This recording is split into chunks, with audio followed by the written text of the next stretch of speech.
रोजच्या धावपळीच्या जीवनात आज अंजली सकाळी थोडी शांत बसली होती. खिडकीतून येणाऱ्या थंड वाऱ्यात ती एका विचारात हरवली होती.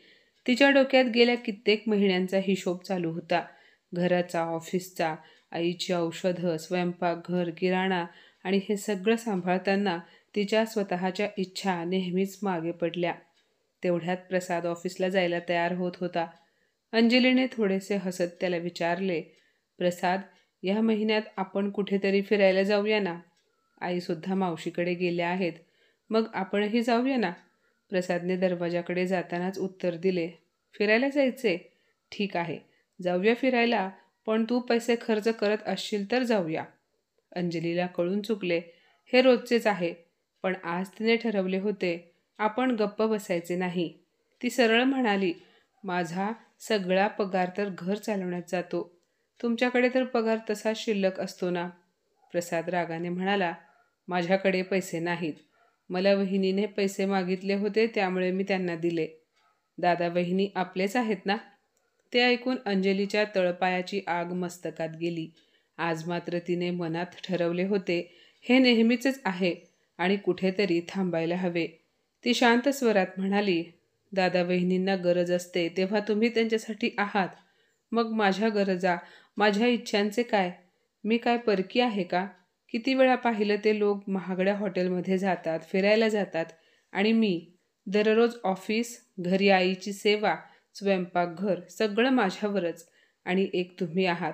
तुम्हाला जेव्हा संधी मिळते तेव्हा तुम्ही दादा वहिनीकडे जाऊन हसत खिदळत गप्पा मारत बसता. तुमच्याकडे त्यांच्यासाठी वेळ आहे, पण माझ्यासाठी नाही. माझ्यासाठी वेळ काढणे सोडा, पण आपल्या भविष्यासाठी तुम्ही कसलीच बचत करत नाही.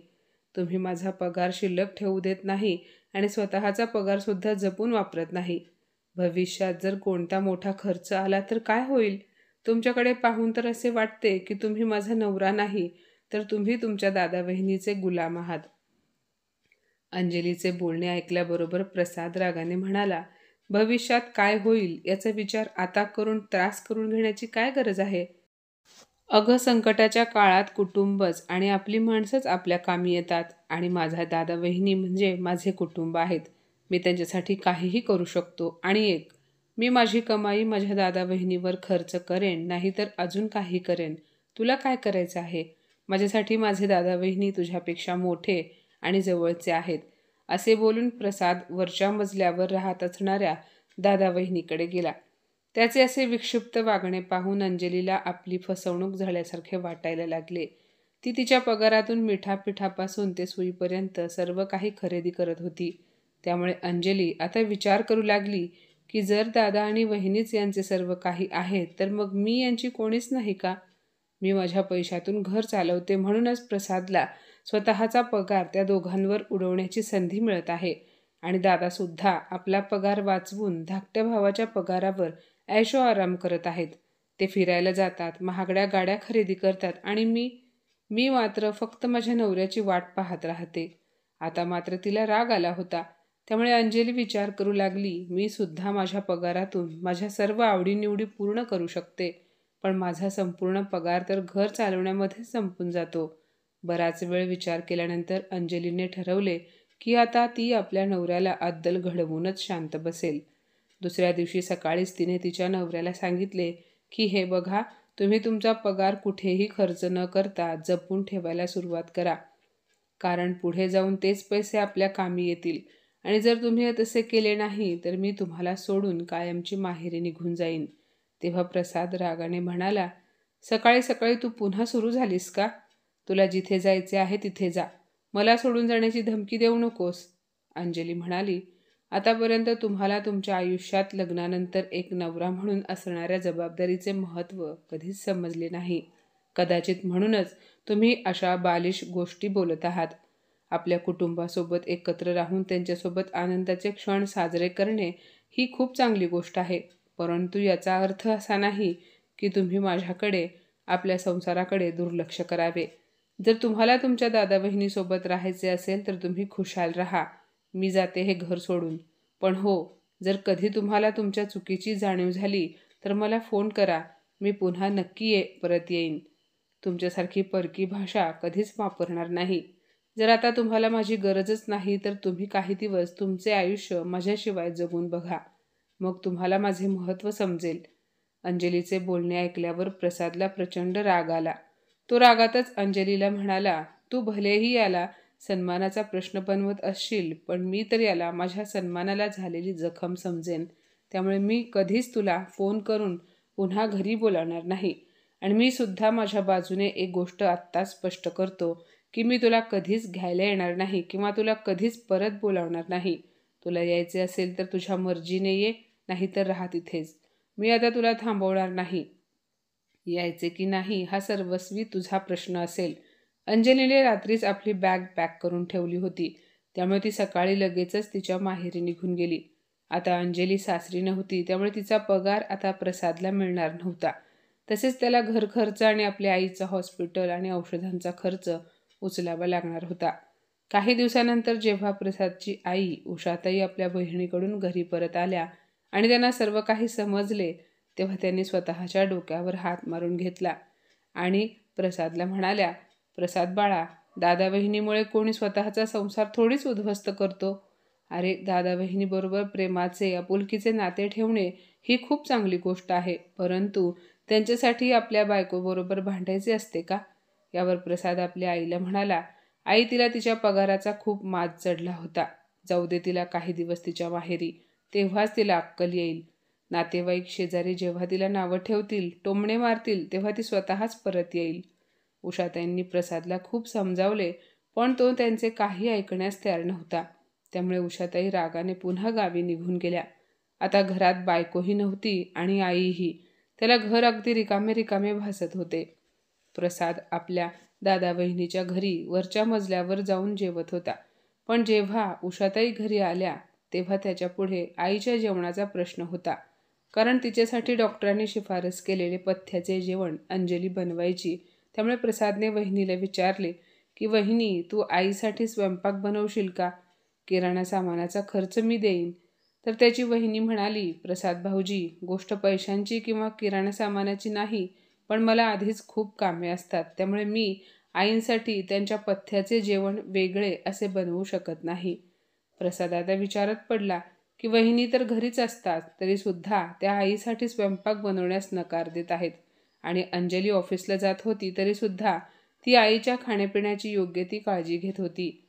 असो, आता प्रसादलाच आईसाठी स्वयंपाक बनवावा लागत होता. त्याची वहिनी आईच्या जेवणासाठी असे बोलली होती, त्यामुळे त्याला स्वतःला सुद्धा तिथे जाऊन जेवायची लाज वाटत होती. या महिन्याचा सर्व खर्च अंजली नसल्याने प्रसादलाच करावा लागला. लाईट बिल, दूध, सिलेंडर, किराणा सामान, आईची औषधं ही सर्व बिलं भरता भरता त्याचा जवळपास सर्वच पगार संपत आला होता. आता त्याच्याकडे थोडेच पैसे शिल्लक राहिले होते. दादा वहिनीला तर त्याच्याकडून दर महिन्याला पैसे घेण्याची सवय लागली होती, म्हणून ह्यावेळी सुद्धा त्याच्या वहिनीने काहीतरी महत्त्वाचे काम आहे असे सांगून प्रसादला पैसे मागितले. तेव्हा प्रसाद हळू आवाजात म्हणाला, वहिनी, ह्या महिन्यात अंजलीचा पगार मला मिळालेला नाही, त्यामुळे घर खर्चासाठी पैसे खर्च झाले आहेत. तेव्हा त्याची वहिनी तोंड वाकडे करत म्हणाली, आजकालच्या जमान्यात कोणीच कोणाचे राहिले नाही. प्रसाद, तू सुद्धा तुझा खरा रंग दाखवला. आपल्या वहिनीचे असे बोलणे ऐकून प्रसादला धक्का बसला.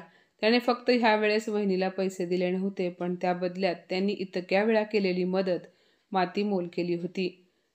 याचे त्याला खूप वाईट वाटत होते, त्यामुळे त्याच्या डोळ्यात पाणी आले. पण त्याने स्वतःवर नियंत्रण ठेवले आणि पुन्हा हळू आवाजात म्हणाला, वहिनी, त्याचे काय आहे ना, या महिन्यात सगळी बिलं भरता भरता माझा सगळा पगार संपून गेला. आता थोडेफार पैसे शिल्लक राहिले आहेत, त्यामुळे मी मागच्या महिन्यात तुम्हाला जे पैसे दिले होते ना, तर मग तुम्हीच त्यातील थोडेफार पैसे मला द्या. यावर त्याची वहिनी म्हणाली, आमच्याकडे कुठे आहेत पैसे? जर आमच्याकडे पैसे असते तर मी तुम्हाला मागितले असते का? आता आम्हालाच पैशांची गरज आहे म्हणून तर तुमच्याकडे पैसे मागितले ना. आता मात्र प्रसादची बोलती बंद झाली होती. तो शांतपणे खाली निघून गेला आणि आपल्या रूममध्ये गेल्यानंतर विचार करू लागला की हे मी काय केलं. तो बराच वेळ या गोष्टीचा विचार करत होता की मी दादा बहिणीला नेहमी मदत करत आलो आहे. मी कधी स्वतःच्या भविष्यासाठी लागणाऱ्या बचतीचा सुद्धा विचार केला नाही. पण अंजली बरोबर बोलत होती. आपल्या पैशांवर ते लोक मजा मारून स्वतःचे पैसे मात्र वाचवत आहेत. आज सुद्धा तेच घडत होते. पण या वेळेला खरंच प्रसादकडे जास्त पैसे शिल्लक राहिले नव्हते. शेवटी तो थोड्या वेळाने किचनमध्ये गेला आणि आपल्या आईसाठी खिचडी बनवू लागला. खिचडी तयार झाल्यानंतर प्रसाद आपल्या आईच्या खोलीत गेला. त्याने पाहिले तर त्याची आई बेशुद्ध अवस्थेत पडली होती. तेव्हा तो सगळं विसरून लगेचच वरच्या मजल्यावर आपल्या वहिनीकडे गेला आणि म्हणाला, "वहिनी, जरा कारची चावी द्या ना. आईची तब्येत खूप बिघडली आहे. ती बेशुद्ध पडली आहे. मला तिला हॉस्पिटलमध्ये घेऊन जायचे आहे." यावर त्याची वहिनी म्हणाली, "भाऊजी, तुम्ही एखादी रिक्षा करा. आई आजारी आहेत तर. उगाच आमच्या गाडीत त्यांच्या उलट्या वगैरे झाल्या तर आमची गाडी घाण होईल. एकतर गाडी खूप महागडी आहे." आपल्या वहिनीचे असे बोलणे ऐकल्याबरोबर प्रसाद स्तब्ध झाला. कारण गाडी घेण्यासाठी त्याने सुद्धा पैसे दिले होते आणि तो अजूनही गाडीचे हप्ते भरतच होता. पण आज गरज असताना त्याची वहिनी त्याला गाडी देण्यास नकार देत होती. प्रसादला आता एक एक गोष्टी लक्षात येऊ लागल्या, पण ही वेळ वाद घालण्याची नव्हती. तो लगेचच धावत खाली आला आणि बाहेर जाऊन रिक्षा शोधू लागला, पण बाहेर रिक्षा मिळत नव्हती. शेवटी प्रसाद शेजाऱ्यांकडे मदत मागण्यासाठी गेला. तेव्हा एका शेजाऱ्याने लगेच आपली कार काढली आणि म्हणाले, "प्रसाद, तू तुझ्या आईला घेऊन बाहेर ये." तेव्हा प्रसाद विचार करू लागला, वहिनीपेक्षा तर शेजारी चांगले आहेत. त्यांनी वेळेवर मदत तर केली. प्रसाद आपल्या आईला हॉस्पिटलमध्ये घेऊन गेला. तेव्हा त्याच्या आईला हॉस्पिटलमध्ये ॲडमिट करण्यात आले. डॉक्टरांनी तपासणी केल्यानंतर सांगितले की यांना हार्ट अटॅक आला आहे. त्यामुळे त्यांचे ऑपरेशन करावे लागेल. तुम्ही लवकरात लवकर पैशांची व्यवस्था करा. आता मात्र प्रसादच्या पायाखालची जमीन सरकली होती. त्याने ताबडतोब त्याच्या दादाला फोन करून आईबद्दल सांगितले, पण त्याचा दादा म्हणाला, "माझ्याकडे पैसे कुठले? मी एकटा कमावतो. माझी बायको काय नोकरी करते का? त्यात मला 2-2 मुली आहेत. तुम्ही दोघे नवरा बायकोही कमावता, त्यामुळे तुमच्याकडे नक्कीच पैसे असतील. आता तूच आईच्या ऑपरेशनचे पैसे दे. नंतर जर माझ्याकडे पैसे आले तर मी तुला थोडेफार पैसे देईन." आपल्या भावाचे बोलणे ऐकून प्रसादला खूप राग आला होता. एकतर हॉस्पिटलमध्ये तो एकटाच धावपळ करून त्रासला होता. आता ह्या क्षणी त्याला अंजलीची आठवण येत होती, पण तिला फोन करण्यासाठी सुद्धा प्रसादला लाज वाटत होती. तो हॉस्पिटलमध्ये बेंचवर बसून रडू लागला. तेवढ्यात त्याच्या खांद्यावर त्याला कोणाचा तरी स्पर्श जाणवला. त्याने मान वर करून पाहिले तर समोर अंजली उभी होती. अंजलीला पाहिल्याबरोबर तो लगेच उठून उभा राहिला आणि तिला मिठी मारत म्हणाला, "सॉरी अंजली, तूच बरोबर होतीस. मी तुझे बोलणे ऐकले नाही. तू म्हणाली होतीस पैसे जपून वापरा, वेळ सांगून येत नसते. तेव्हा मात्र मी तुझे खरंच ऐकून घेतले नाही आणि आज माझी आई हॉस्पिटलमध्ये आहे तर तिच्यावर उपचार करण्यासाठी सुद्धा माझ्याकडे पैसे नाहीत. आज मी असा रिकाम्या हाती बसलो आहे. आईचे ऑपरेशन करण्यासाठी माझ्याकडे पैसे नाहीत. तिची तब्येत खूप खराब आहे. आता मी काय करू? मला काहीच समजत नाही." यावर अंजली म्हणाली, "माझ्याकडे सुद्धा काही खास बचत नाही, कारण माझा पगार तर घर खर्चामध्ये खर्च होत असायचा. म्हणून मी म्हणायचे की भविष्यासाठी बचत करणे खूप गरजेचे आहे. पण तेव्हा तुम्ही नेहमीच असे म्हणत होतात की दादा वहिनी सोबत आहेत ना, मग कसलीच अडचण येणार नाही. मग आता कुठे गेले ते तुम्हाला अडचणीत टाकून? शेवटी तुमच्या मदतीला कोण धावून आले? तुमच्या दादा बहिणीने मला फोन केला आणि हॉस्पिटलमध्ये यायला सांगितले." अंजलीचे बोलणे ऐकल्याबरोबर प्रसाद अवाक झाला आणि त्याला आज समजले होते की सर्वात आधी स्वतःसाठी बचत करायला हवी.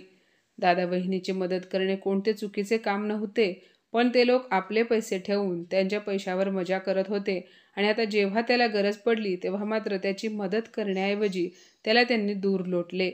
शेवटी अंजलीने आपल्या बाबांकडे मदत मागितली. तेव्हा तिचे बाबा पैसे घेऊन हॉस्पिटलमध्ये पोहोचले. पैसे भरल्याबरोबर उषाताईंचे ऑपरेशन झाले. आता त्या धोक्याबाहेर होत्या. त्यानंतर अंजली आणि प्रसाद दोघांनी मिळून आपल्या आईची सेवा केली. प्रसादचे दादा आणि वहिनी पाहुण्यांसारखे येऊन फक्त तोंड दाखवून जात असायचे. उषाताईंना जेव्हा हॉस्पिटलमधून घरी सोडण्यात आले तेव्हा प्रसाद अंजलीला म्हणाला की "तू आपल्या घरी चल. मी तुझ्या विना अपूर्ण आहे. मला माझ्या चुकीची जाणीव झाली आहे आणि मी ज्या काही चुकीच्या गोष्टी केल्या आहेत त्या सर्व गोष्टींची आज तुझ्याकडे मी माफी मागतो." तेव्हा अंजलीने मोठ्या मनाने त्याला माफ केले आणि त्याला मिठी मारली. अंजली आता आपल्या सासूची पहिल्यापेक्षा जास्त काळजी घेत होती. प्रसाद आणि अंजली दोघे नवरा बायको मिळून नोकरी करत होते, त्यामुळे एकाचा पगार भविष्यातील बचतीसाठी जमा करून ठेवत होते तर एकाच्या पगारावर घर खर्च चालवत होते. आता जेव्हा प्रसादची वहिनी काही कामासाठी त्याच्याकडे पैसे मागत असायची तेव्हा प्रसाद स्पष्टपणे नकार द्यायचा.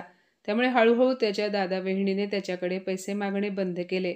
आता प्रसादला समजले होते की जोपर्यंत मी दादा बहिणीला पैसे देत होतो तोपर्यंत त्या नात्यांमध्ये गोडवा होता. पण तो गोडवा फक्त पैशांपुरताच मर्यादित होता. कारण जेव्हा खरंच त्यांच्या मदतीची गरज होती, आई मृत्यूच्या दारात उभी होती, तेव्हा त्या दोघांनीही आपली जबाबदारी एका क्षणात झटकून दूर केली होती. मित्रांनो, नाते निभावणे खूप चांगली गोष्ट आहे, पण सर्वात आधी स्वतःच्या भविष्याचा विचार करणेही खूप गरजेचे आहे. एखाद्याची मदत करण्याअगोदर, मग तो कितीही जवळचा असला तरी तो माणूस म्हणून कसा आहे या गोष्टीचा विचार नक्की करावा. कारण आजकाल माणसे खूप मतलबी झाली आहेत, जी फक्त गरज असेपर्यंतच चांगली वागतात. बरोबर ना? तर माझ्या मित्रमैत्रिणींनो, आजची ही कथा तुम्हाला कशी वाटली कमेंटमध्ये नक्की सांगा. आणि अशाच नवनवीन कथा ऐकण्यासाठी प्रज्ञा मराठी स्टोरीजला नक्की सबस्क्राईब करा. धन्यवाद.